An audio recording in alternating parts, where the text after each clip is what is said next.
이 자리를 지켜오시는 국민 여러분, 국가적으로 가지고 있는 역량들을 대대적으로 투자함으로써 또 지방정부가 가지고 있는 역량을 최대 동원함으로써 새로운 가능성, 새로운 미래를 열게 되었다는 그런 자부심이 있습니다. AI는 농업혁명, 산업혁명, 디지털혁명에 이어 산업의 패러다임을 전체 바꾸는 강력한 게임 체인저가 되고 있습니다. 그 대도약을 이루기 위한 우리가 걸어야 할 승부처가 첫째, 지방입니다.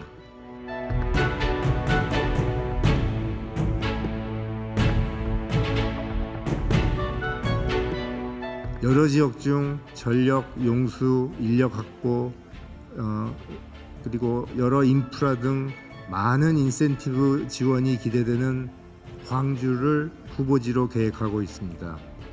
SK하이닉스는 제반 요건을 충족하는 곳에 공장을 건설할 것이고, 이러한 조건을 만족할 것으로 기대되는 서남권에 약 400조 원을 투자해서 새로운 클러스터를 조성하고자 합니다. 대한민국의 미래를 위해 파이팅!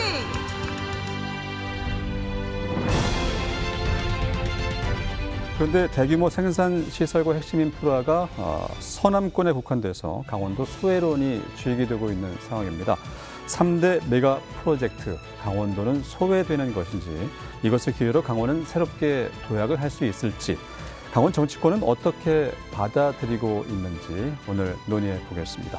두 분 모셨는데요. 먼저 더불어민주당 강원도당 허소영 수석 대변인 나오셨습니다. 안녕하십니까? 네, 안녕하십니까? 네. 국민의힘 강원도당 법률자문위원장을 맡고 있는 강대규 변호사와 함께하겠습니다. 안녕하십니까? 네, 반갑습니다. 두 분 다 오랜만이네요. 네, 오랜만에 뵙습니다. 자, 대한민국 대도약 3대 메가 프로젝트, 그야말로 대한민국 산업 지도를 다시 그리겠다는 거대한 계획이 아닐 수 없는데, 두 분이 가장 주목한 내용 어떤 부분인지 먼저 허소영 대변인님 말씀해 주실까요? 네, 이번 그 3대 메가 프로젝트는 일반적인 투자 계획에 대한 발표가 아니라 그동안 그 수도권 1급 체제에 집중되어 있었던 여러 가지 경제 네. 지도를 그야말로 지방으로 그 확산시키겠다라고 하는 균형 발전의 실행 계획이다라고 네. 볼 수 있겠고요. 그동안 수도권을 끌어왔었던 그 성장의 축을 지방으로 돌리면서 그야말로 청년들이 고향에서 자신의 미래를 설계할 수 있는 네. 그런 국가 대전환의 전략이었다라고 볼 수 있겠습니다. 네. 그 규모 면에서도 상당히 크죠. 그 역대급이라고 할 수 있는데요. 반도체 한 800조, 그리고 AI 센터 같은 경우에는 550조. 여기에 각 기업들이 더 추가적으로 장기적으로 투자하겠다라고 하는 금액까지 하면 한 4,755조 규모더라고요. 네. 그야말로 역대급 규모이고, 중요한 것 중에 하나는 이러한 그 투자에 대한 계획들이 정부가 일방적으로 구상을 해서 그 펼쳐놓은 것이 아니라 이재용과 최태원이라고 하는 네. 대한민국의 굴지 그룹이 그 직접 청와대에서 투자 계획을 발표함으로써 기업 스스로가 자신들의 이익과 또 국가적인 이익이 통합되는 지점을 찾아서 그 좋은 선택을 했다라고 하는 부분입니다. 알겠습니다. 강대규 변호사님 어떻게 보셨어요? 네, 가장 주목한 내용은 정부가 이렇게 대규모 프로젝트를 발표하는데 과연 강원이라는 두 글자가 있었냐 없었냐였습니다. 예. 대한민국 대도약 프로젝트인데 이 실상을 뜯어보니까 전남 대도약 프로젝트 아니냐라는 비판이 나올 수밖에 없고요. 호남에는 896조 지원, 충청도에는 392조 지원, 영남에는 312조를 지원합니다. 그래서 매일매일 하루에 한 군데씩 프로젝트 발표를 했는데 네. 여기 어디에도 강원은 없어요. 강원 패싱 아니냐. 특히 반도체 산업은 여러분들 잘 아시겠지만 강원도가 굉장히 공들여왔던 산업인데 강원도에 대해서는 아무런 준비가 안 돼 있다라는 것이 굉장히 좀 실망스러웠고, 네. 이재명 정부의 이러한 국가에 대해서 대도약한다는 이유가 결국 인구수에 비례해서 전략을 짜겠다라고 해서 호남에 더 밀어주겠다는 것인데, 인구수는 강원도가 제일 없지 않습니까? 네. 그럼 강원도에도 무언가 줘야 되는데 아무것도 없었다 말씀을 드리면서, 강 변호사님이 역시 강원도 소외론을 말씀하셨는데, 이 3대 메가 프로젝트 발표 후에 우상호 지사가 소외론에 대한 기자회견을 열고 또 불식시켰어요. 어떤 네. 내용이 되는지 소개 좀 해주실까요? 강 변호사께서는 강원도에 어떠한 선물도 주어지지 않았다. 결국 패싱된 거다라고 얘기는 하긴 하셨는데요. 네. 실제적으로 이렇게 어느 날 발표를 한다는 건 그 이전에 몇 개월 전부터 이 발표에 따른 계획이 수립이 되었고 그 발표 계획 수립 과정 중에 당시 그 정무수석을 하셨던 우리 우상호 현 지사께서 같이 참여하면서 그 기획을 도모하셨다는 점을 먼저 말씀을 드리도록 하겠습니다.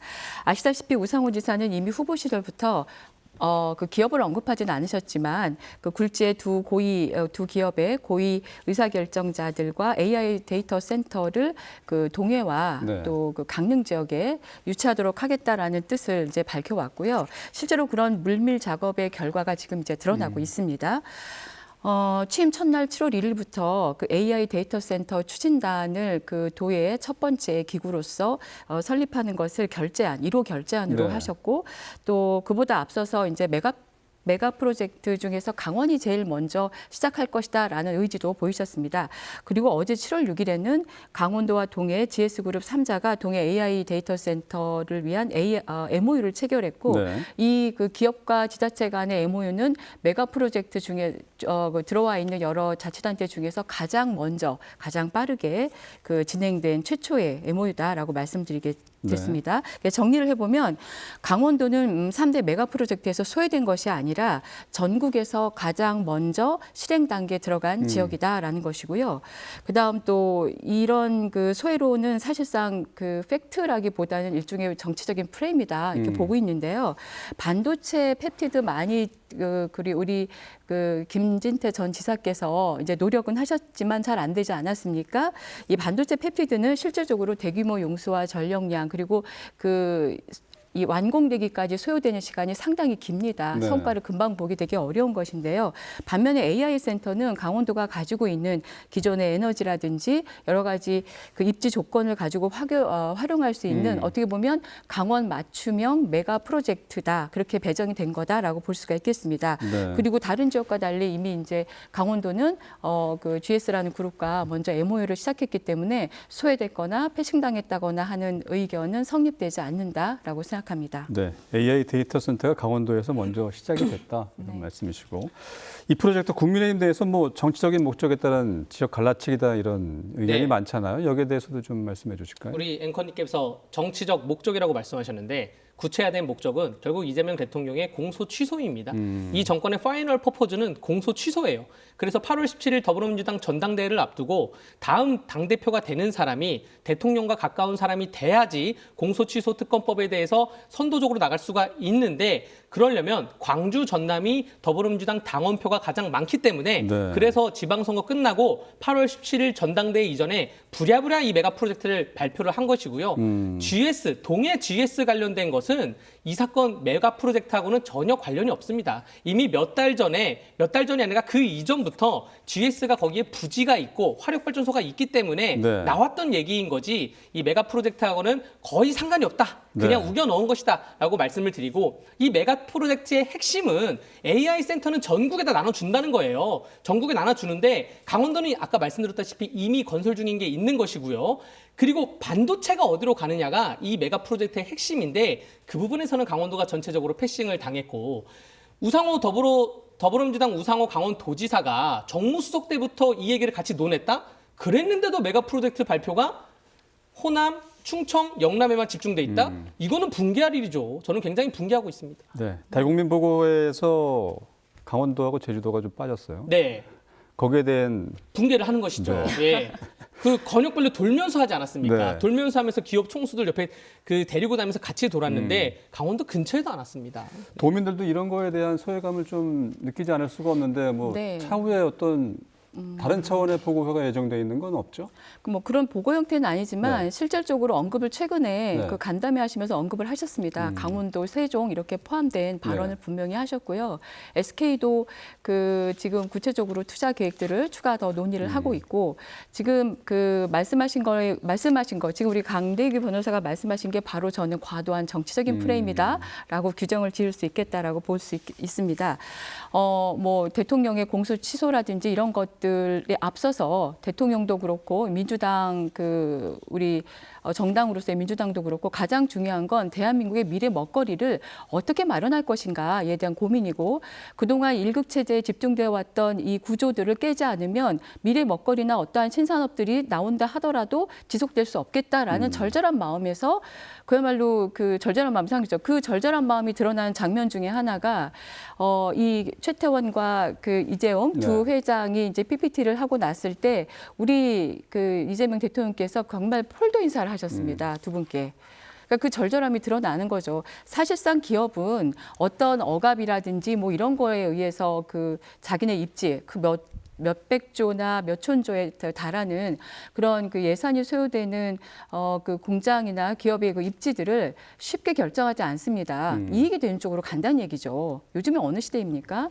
그렇다 그러면 그들이 봤을 때 이곳은 서호남이 가지고 있는 여러 용수와 그다음에 그 전력량이나 이런 것들은 해당 기업, 즉 반도체 펩티드가 갈 만한 적절한 입지였다는 것이죠. 지금 얘기하시는 것처럼 조건을 갖춰지지 않았는데 억지로 할 수 없는 거고 앞서서 김진태 전 지사께서 여러 노력을 하셨으나 안 된 거잖아요. 그러면 내내 윤석열 정부 때 그렇게 된다 그러면 계속 패싱되고 있었던 거죠. 우리 강원도는. 근데 저는 그렇게까지 끌고 가고 싶지 않습니다. 그러니까 가장 중요한 팩트는 강원도가 분명히 포함이 되어서 특히나 AI 부분에 있어서는 조금 더 집중도와 규모가 가장 크다라는 것들을 좀 말씀드리고요. 이런 갈라치기나 이런 것들의 를 자꾸 부각시켜서 유익을 얻는 게 어딜까 저는 거꾸로 생각을 해봅니다. 사실상 지금 국민의힘 같은 경우에 어떤 자기네 고유한 정치적인 쟁점을 개발하거나 또 혹은 국민들을 설득시킬 만한 정책적 과제를 발굴하지 못한 상태에서 지도력이 흔들리고 있고 그 지도력이 흔들리는 것을 오히려 민주당과 이재명 정부가 국민을 위해서 크게 계획한 이 대규모 계획에 찬물을 끼얹는 것으로 복구하려는 것이 아닌가라는 의심이 듭니다. 국민의힘 당내 문제까지 갔는데. 예, 그런 건 아니고요. 지금 국민의힘 지지율은 우상향을 하고 있고 대통령 지지율이 오히려 우하향을 하고 있다 말씀을 드리면서 AI 산업, AI 데이터 산업 또 반도체 사이클은 뭐 국가 주도적 전략 산업 이런 게 문제가 아니라 전 세계적인 기조입니다. 근데 그게 기업이 이끌러 가려고 하는데 왜 정부가 거기에 숟가락을 얹느냐는 거죠. 강원도를 따지자 보면 김문수 경기도지사가 용인과 이천에 반도체 팹을 유치할 때 6년이 걸렸다 그랬어요. 내가 초선 때부터 한 게 아니라 재선 때부터 했다. 그렇기 때문에 김진태 지사를 재선으로 보내줘야 된다라고 김문수 전 도지사가 강원도에 와서 얼마 전에 했던 말입니다. 그리고 여기에 대해서 폴더 인사에 대해서 말씀드리자면 불과 박근혜 대통령이 기업들로부터 돈을 받아서 K스포츠 미르재단을 만들어서 직권남용을 행사하려고 했다고 한 처벌받은 게 10년이 채 되지 않았습니다. 동해 심규원 동해시장, 전 동해시장 뇌물죄로 처벌받기는 했지만 그 이면의 사건을 보면 기업들로부터 돈을 받아서 어떠한 재단법인에 지원해주라는 그런 혐의가 있어요. 지금 이재명 대통령도 네이버로부터 그 성남FC 지원해주라는 혐의로 재판받았죠. 근데 폴더 인사를 하는 그러한 증거 사진이 하나 있잖아요. 그럼 뭐가 되냐면 직권남용죄가 희석되는 거예요. 나는 직권을 남용해서 기업들을 부른 게 아니라 기업들에게 내가 고개 숙이지 않았냐. 그런 걸 위해서 연출한 게 아닌가라는 의심이 드는 것이죠. 네, 우리 지역 얘기로 좀 넘어가 보죠. 지난해 11월에 원주시에 반도체 소모품 실증센터가 출범하면서 강원도와 원주시가 차근차근 반도체 산업의 기반을 좀 다져오는 것 같았는데 서호남 투자 소식에 상당히 실망이 큰 것 같아요. 이런 발표에 또 지역 국회의원들 반응도 나왔을 텐데요. 네. 뭐 원주 박정아 의원이 바로 원주 국회의원이니까 바로 반응이 나왔습니다. 굉장히 이해되는 반응이고 원주 시민들 입장에서 보면 반도체 팹이 4기가 호남으로 간다는 거에 굉장히 황당할 수밖에 없죠. 용인이 있고요. 이천이 있습니다. 이천 여주가 있고 바로 원주가 있어요. 그래서 중부 지역에 용인, 이천, 원주에 반도체 벨트를 만들자는 게 김진태 전 도지사의 구상안이었고 어차피 SK도 청주에 공장을 지으려고 했고 삼성도 용인 공장을 더 확대하려고 하면 원주로 와라. 소양강댐 문의 저수량이 29억 톤입니다. 호남에 있는 7개의 댐을 다 합쳐도 100만 톤이 안 돼요, 저수량이. 거기에 가뭄 들면 어쩔 겁니까? 4대강 사업 때 한강, 낙동강, 금강, 영산강 4대강 사업에 대해서 호남 지역 분들이 반대해서 영산강, 섬진강은 지금 치수 산업이 잘 안 되어 있어요.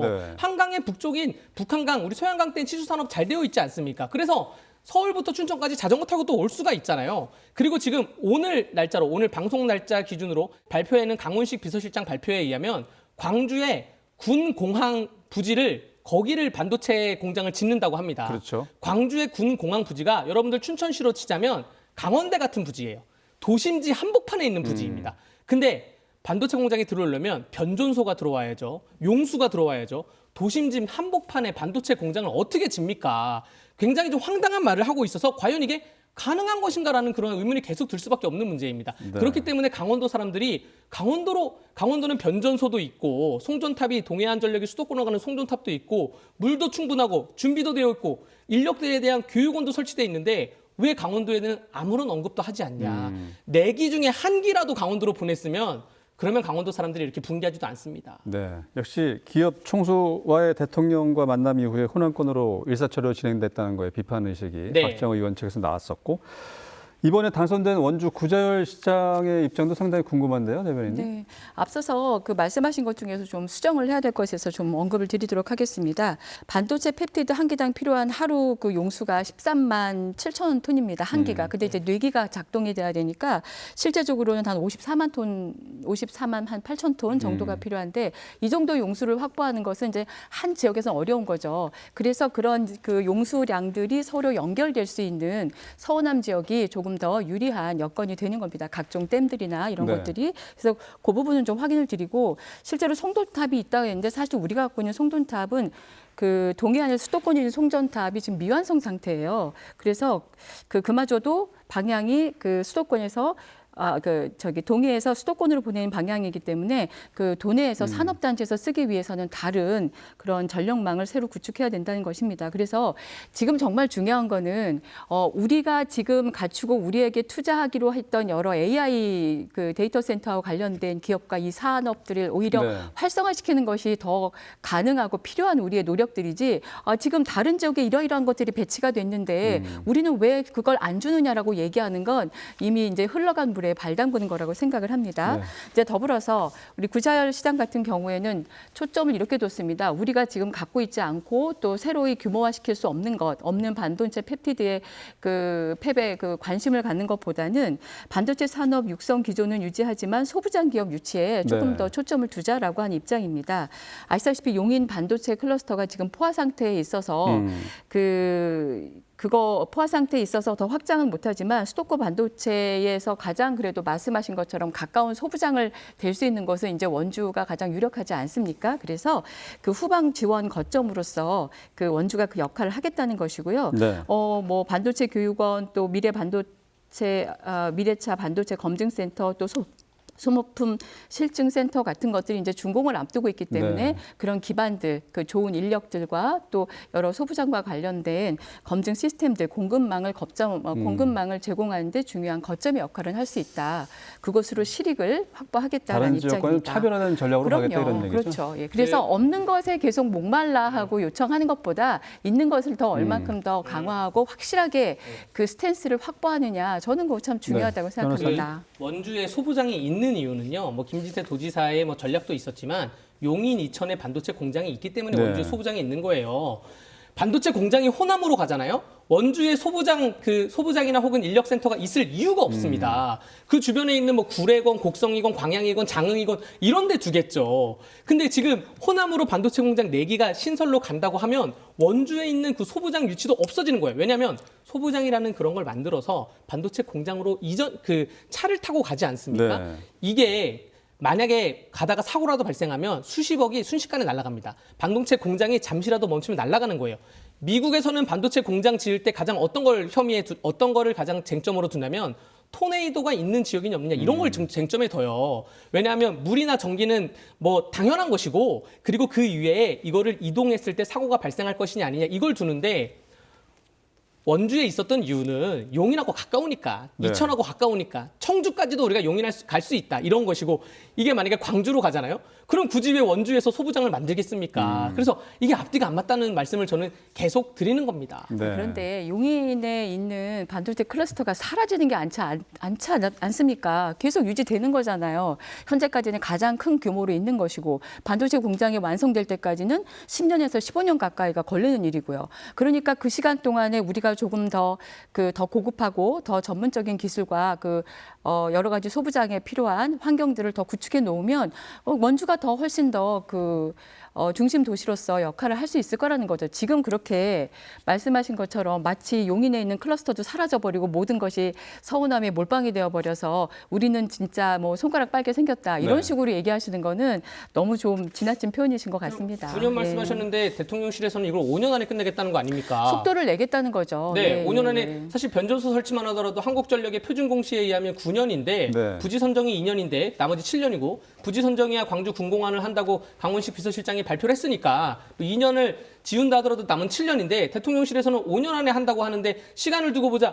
그러니까 이게 용인에 계속 있는 거는 원주에 있다 치더라도 강원도가 계속 인구수를 늘리고 그 균형 발전을 하고 먹거리를 하려면 그걸 소부장 그러한 산업센터도 늘려야 되는데 호남으로 가면 못 늘린다 말씀을 드리고요. 아까 물 문제도 29억 톤이 하나가 있고 뭐 호남에는 여러 물줄기가 있다고 하는데 그거 다 합쳐도 100만 톤이에요. 그거 다 합쳐도 그 용수가 광양 제철소에도 사용되고 있는 공업용수도 있고요. 또 생활용수, 농업용수를 쓰는데 반도체에 어떻게 물을 대겠습니까? 네, 알겠습니다. 원주 같은 경우는 구자시장이 또 교육 연구 인프라도 개선하겠다 이런 얘기도 덧붙인 것 같아요. 자, 3대 메가 프로젝트 내용 중에 강원도와 관련된 부분 대규모 AI 데이터 센터 사업인데 GS그룹이 말씀대로 동해부평 제2산업단지에 AI 데이터 센터 캠퍼스 조성한다는 계획 발표했고 또 업무 협약도 맺었고요.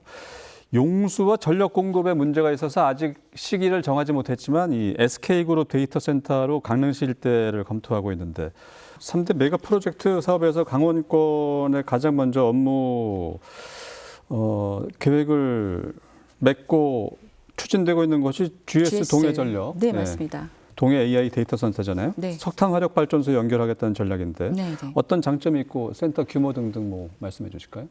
GS가 일단은 가장 빠르게 할 수 있었던 것은 이제 그 부지라든지 이런 것을 GS가 미리 확보해 놓고 있었던 네. 것이고요.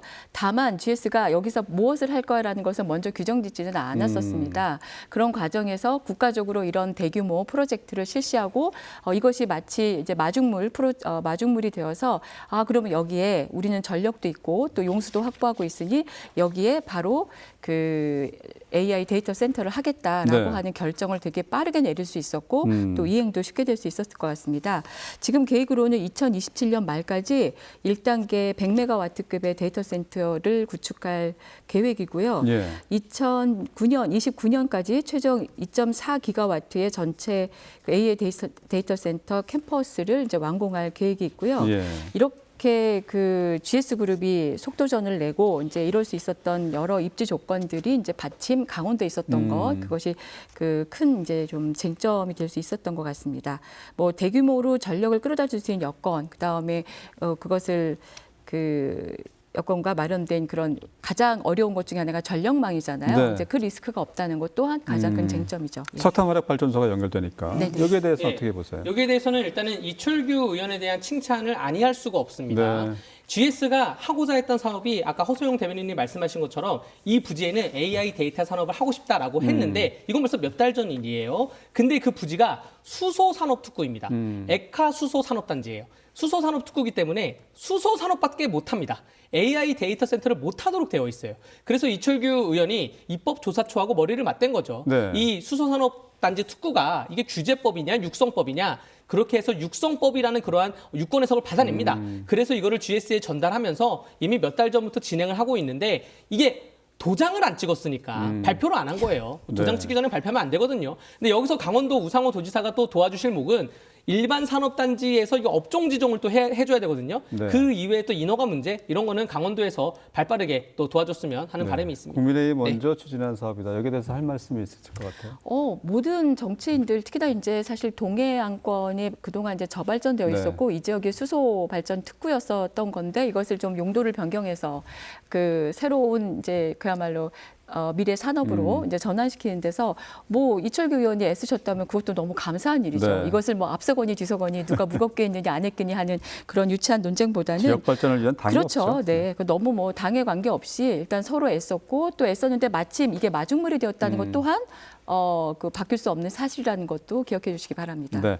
그리고 지난 6일 이번 주 월요일이죠. 삼성이 칠전동 삼성 SDS 센터에 AI 데이터 센터 건축 허가 신고를 했어요. 네, 맞습니다. 춘천시가 승인하면 완공까지 상당히 빠르네요. 2007년 10월에 완공 예정인데 네네. 춘천의 AI 기반 산업 발전도 상당히 기여가 될 것 같은데 어떻게 보시나요? 맞습니다. 이제 가장 빠르게 그러니까 그냥 데이터 센터가 아니라 AI 데이터 센터로는 가장 빠르게 완공이 될 예정이어서 어떻게 본다 그러면 그 시범 모델이 될 수 있겠다라고 저희는 기대를 하고 있고요.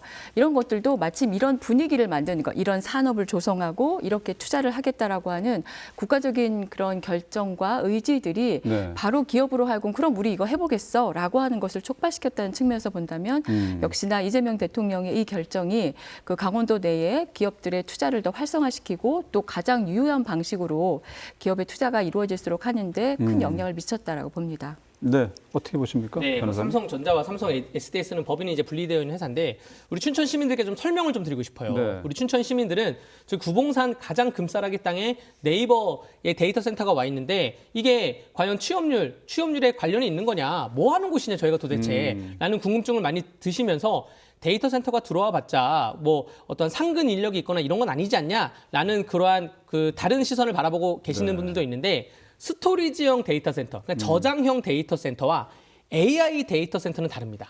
AI 데이터 센터는 GPU를 써요. 스토리지형 데이터 센터는 CPU를 쓰고요. 그리고 AI 데이터 센터에는 어떠한 전기, 냉각수 관리, 또 향원 관리 이러한 상주 인력이 굉장히 필수적으로 필요합니다. 네. 그렇기 때문에 AI 데이터 센터가 전국 최초로 춘천에 들어온다고 하는 것은 그거는 굉장히 고무적이고 춘천의 경제 발전에 이바지가 될 수 있다는 말씀을 드리고 네. 근데 어떻게 이렇게 빨리 되는 거야? 아까 무슨 뭐 9년이라며 10년이라며 규모가 좀 작습니다. 그러니까 아파트를 짓는 데 시간이 오래 걸리지만 컨테이너를 갖는 데는 시간이 빨리 걸리잖아요. 네. 물론 컨테이너를 갖다 놓고 그걸 관리하는 사람이 또 필요하고 이러한 관점에서 보면 규모는 다소 작지만 이 기가와트가 아니라 메가와트로 들어오거든요. 규모는 다소 작지만 그래도 어떠한 전국 최초라는 그러한 이점 또 여기서 관리 감독을 해가지고 이거를 이용해서 그 노하우가 쌓이다 보면 춘천 수열 클러스터 단지에 AI 센터가 좀 들어오기 딱 좋거든요. 네. 일반 그 네이버 센터 같은 스토리지형 센터는 공랭식이라 그래서 컴퓨터를 시키는데 공기로 시켜요. 네. 근데 AI 데이터 센터는 수랭식이라 그래서 물로 시켜야 됩니다. 아주 시원한 물로 시켜야 돼요. 그래서 이러한 노하우가 쌓이다 보면 결국 수열 클러스터 단지에도 AI 데이터 센터 유치에 좀 힘을 박차를 가할 수 있지 않을까 생각이 듭니다. 모듈러 방식이라서 상당히 완공이 빠른데 증설시키는데도 네. 시간이 단축될 수 있겠네요. 그렇죠. 그래서 이 노하우가 쌓이면 춘천에서 그 모듈러 방식이라 하더라도 어떠한 증설이 되고 어떠한 노하우가 있으니 춘천에 또 이러한 인허가를 춘천시에서 인허가를 해주는 그러한 압축한 노하우가 있으니 춘천시에 가보자라는 그런 의견에서 되지 않을까 생각이 되고요. 지금 수도권 강원시대거든요. 네. 저도 오늘 아침에 서울 갔다 왔어요. 그러니까 서울을 하루에도 2번씩 왔다 갔다 거릴 수도 있는 그러한 시대이기 때문에 네. 충분히 춘천이 AI 데이터 센터 그 육성 단지로 성장할 수 있다는 말씀을 드립니다. 역시 데이터 센터가 들어오게 되면 일자리나 지역 인재 채용에도 상당히 기대가 되겠네요. 네. 자, 정부의 균형 발전 계획에서 우리 강원도가 좀 배제되지 않으려면 어떤 발빠른 대처가 필요할까요? 뭐 결국 중앙에서 바라보는 강원도는 환경입니다. 환경. 땅은 넓지만 80% 이상이 산림 아니냐. 박근혜 정부 때 동서고속철도에 대해서 예타면제를 했었는데 문재인 정부 때 환경 영향 평가만 5년 이상을 했어요. 윤석열 정부 들어가지고 강원특별자치도법을 제정안도 통과시키고 개정안 3차 개정. 김지태 지사가 삭발하면서 3차 개정까지 통과가 됐죠. 예. 군사규제, 농업규제, 산림규제, 환경규제가 철폐되기 시작합니다. 그런 와중에 양양 5색 케이블카에 대해서 시민단체분들이 또 환경훼손이라고 반대를 하면서 얼마 전에 우상호 도지사에게 입장을 밝혀라고까지 보냈더라고요. 네. 그러니까 이러한 것이 결국 중앙에서 바라보기에는 강원도는 기업이 들어가고 뭘 지으려 그러면 환경규제 때문에 안 되잖아. 그래서 환경 규제에 대해서 아주 시원하게 해소해주는 그러한 그 입법 특례가 계속되어야지만 네. 강원도가 기업 유치, 산업 발전에 앞당길 수 있다고 말씀드립니다. 네, 이 대답은 대변인님께도 좀 들어야 되겠는데. 동시에 근데 이제 환경과 관련된 여러 가지 규제들이 강원도가 기업이 들어오는데 상당히 이제 좀 그 미온적인 태도를 갖게 하는 요인이 될 수 있다는 것에 대해서는 한편 공감을 하면서 그럼에도 불구하고 강원도는 기업만 사는 곳이 아니라 사람이 사는 곳이고 대한민국의 허파의 역할을 했던 곳이고 또 강원도가 다른 지역보다 독보적으로 갖고 있는 것은 그런 잘 보존된 생태 환경입니다. 그래서 이 보존할 가치가 있는 것을 충분히 잘 보존을 해서 생태화체의 가치들은 그대로 잘 역량을 더 강화시키는 게 맞는 거고요. 또 말씀하신 것처럼 더 이게 생태적인 가치라든지 이런 것들이 크지 않은 부분들은 점점점 차근히 규제를 좀 풀어가면서 적절한 기업들이 적절한 내용을 가지고 들어올 수 있도록 하는 건 필요하겠죠. 그런데 이제 들어오는 기업들이 무슨 그야말로 굴뚝 산업들이 들어오는 건 아니기 때문에 이제 강원도도 상당히 청정 산업 분야에서 충분히 들어올 수 있는 다양한 기업들이 있겠다. 오늘은 우리가 3대 메가 프로젝트에 포함된 AI 프로그램들만 가지고 얘기를 하지만 이상호 지사께서는 여러 가지 원물 산업이라든지 청정 자연을 더 활용할 수 있는 다양한 방식의 산업과 기업 유치를 구상하고 계시기 때문에요. 도민 여러분께서 충분히 기다리시고 기대하셔도 좋을 것 같습니다. 그런 기업들이 많이 들어오려면 아무튼 어떤 식으로든 강원도에 대한 규제 완화는 필요하겠죠. 오늘 3대 메가 프로젝트와 함께 강원도의 대규모 데이터 센터가 들어선다는 소식도 들어봤고요. 지금까지 더불어민주당 강원도당 허소영 수석 대변인, 국민의힘 강원도당 법률자문위원장 강대규 변호사와 함께했습니다. 두 분 오늘 고맙습니다. 네, 고맙습니다. 감사합니다. 네.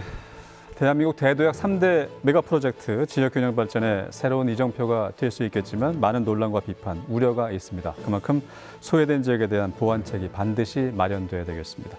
이번 프로젝트 신호탄으로 강원도가 새롭게 도약하기를 바라면서 여기슈강원 오늘 시간은 여기서 인사드리겠습니다. 다음 주에 다시 찾아뵙죠. 시청해주신 여러분 고맙습니다.